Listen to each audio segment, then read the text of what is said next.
Hello again, YouTube! This is Dr. Kendo, and I'm here with Scribblenauts Unlimited, the Object Editor commentaries, and this is where we're going to be finally doing the full episode of the Nekoluga Battle Cats Evolution line. So, as I mentioned last week when I was sick with the flu, I did a speed create of just the base evolution, of course, which is Nekoluga, the base cat, but then we're also now going to be adding in the evolved and true form. So, the whole line right here, starting off with a praying mantis as the source object for the little Nekoluga. You want to be sure that the praying mantis, you can kind of imagine it or envision it being in these kind of three sections. So if you use a button in the top right on your left side panel of buttons and stuff like that, there's it's a little button you can push that has Maxwell's head with a wheel and banana and dotted lines around that and stuff, and it will turn on these green grids that you see. And so you can notice that I put down a dot in the green grid that's all the way to our left, and then here in the middle grid, which has the only remaining praying mantis pieces because we took off all the rest of them,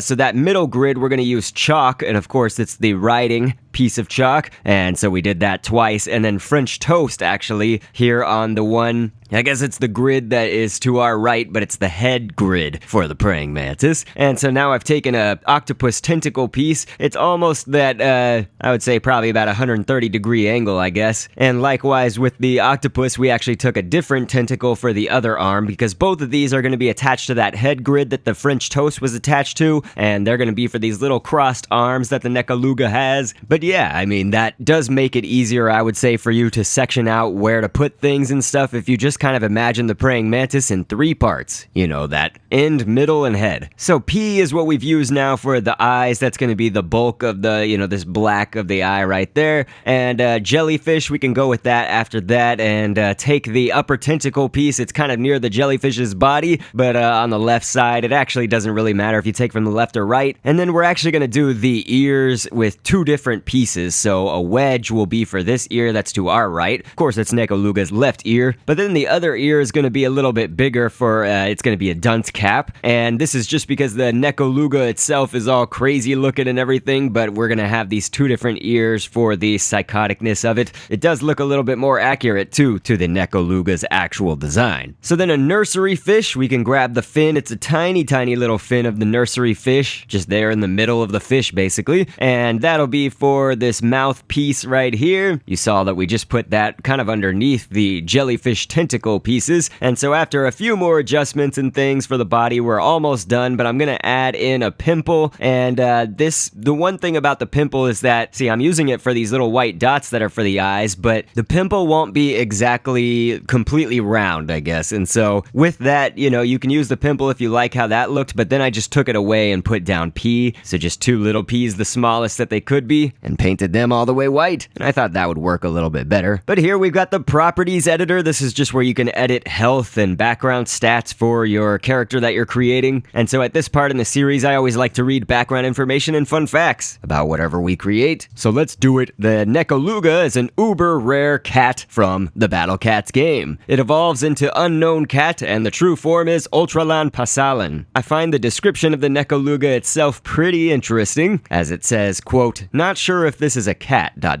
maybe if you evolve him, ...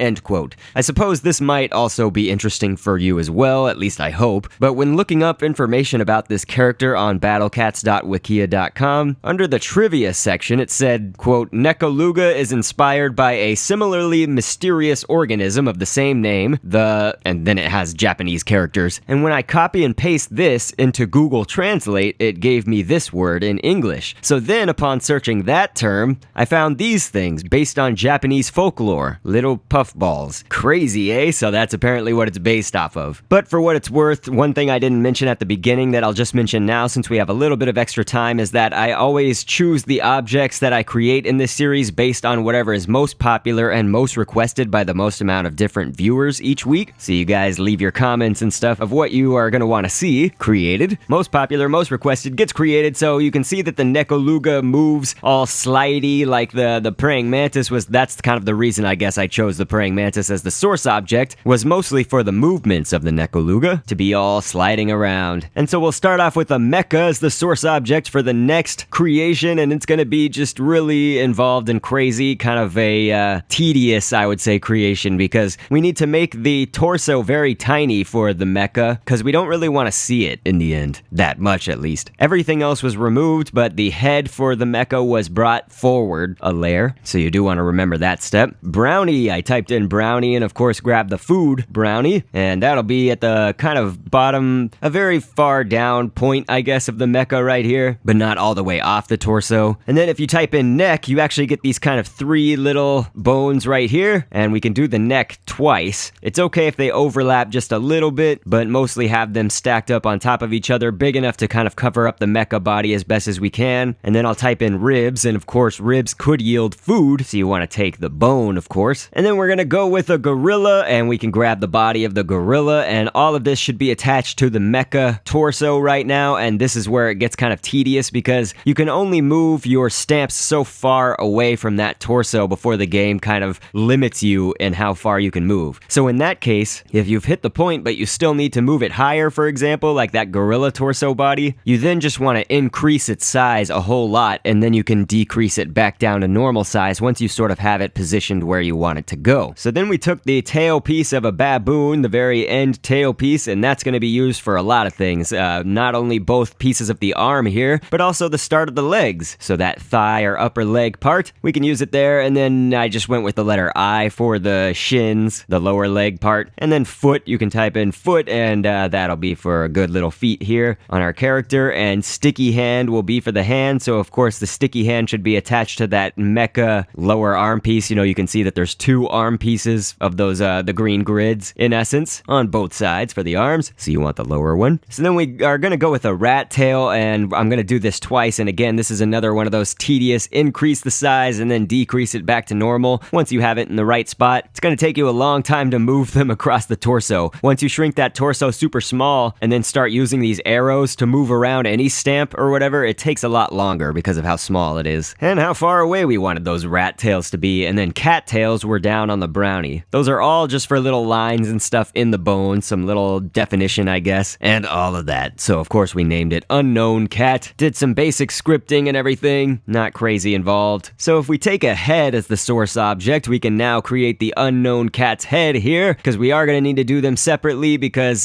basically Scribblenauts Unlimited, although it is called Scribblenauts Unlimited, you do have a limit to how much stamp space you can use. A stamp is any piece like this 29-page library arm shape piece that I just put down from the 23rd page top right corner. It's like a back arm of a troglodyte, so you could type in troglodyte if you want to, but you could also grab it from the 29-page library here and get this shape. Allosaurus, we went with the very back tail piece of the Allosaurus, and those are going to be for these little spikes on the head, or ears. A dot twice, painted all the way black. That can act as the eyes here, the main part of the eyes. And so this is actually mostly coming together. We just need to add a few details now with the P. That can be for the little white dots in the eyes, and we're going to put them kind of askew here, looking to the side. Looks good. And so we'll go with that same nursery fish once again and grab that little middle fin piece, and that's looking good, but this time we're going to paint it black instead of white like we did with the Nekoluga, because Unknown Cat is going to look like this. And so I'm going to go with an eyebrow. We're actually going to do several of them, so paint it black. The first 2 we'll put here beneath the eyes on both sides, and then for the other ones we'll put them on either side of the mouth, that little nursery fish piece. And going back to the 29-page library of shapes, we can go on that 22nd page then and grab this little arm shape kind of near the bottom middle, and that'll just be for a little divot here, like a chin or lips. And so this is pretty important. Whenever you script the head and the body separately, you're going to need to go to the properties editor on the head object, and under the equipment tab, for this one we want to do can be worn on the head like a hat. Most of the time in my series I do can be worn on the face like glasses, but that would not put it high enough. The head would be much too low, and we can't really move it any higher on the body. So it's important that you noted it's on the head like a hat. So then doing the true form right here is not all that different from the Unknown Cat's form right there. We just basically need to add this dot, and we'll do 2 dots because one of them is going to be this base dot and then another one inside that. And so you're going to need to, again, hopefully this is the last time this creation can increase the size and then decrease when you have it where you want it, and that's good. And so for the head now of that character, you can see it's mostly the same, of course, as the unknown cat's head was, but we just typed in moon and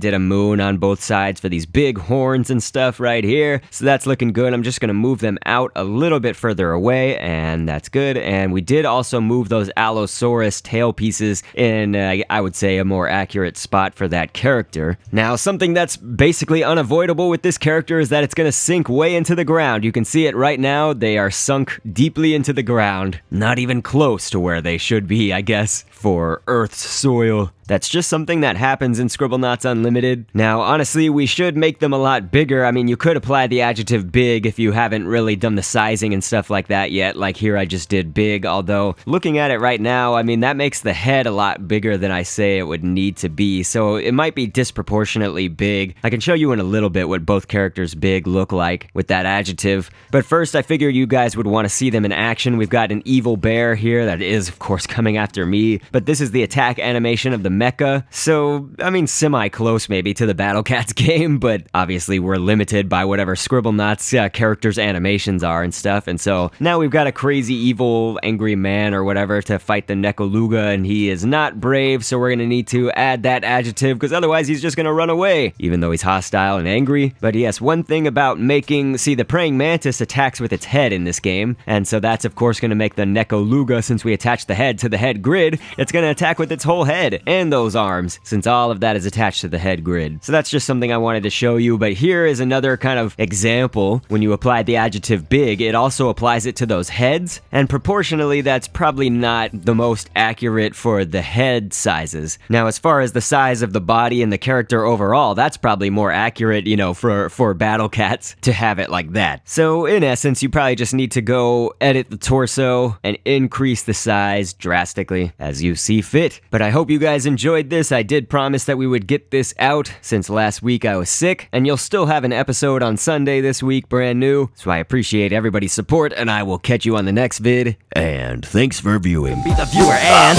down the road of twists and turns, always anxious to see what's within. We can look ahead to the point of no return, to the rest of our lives with the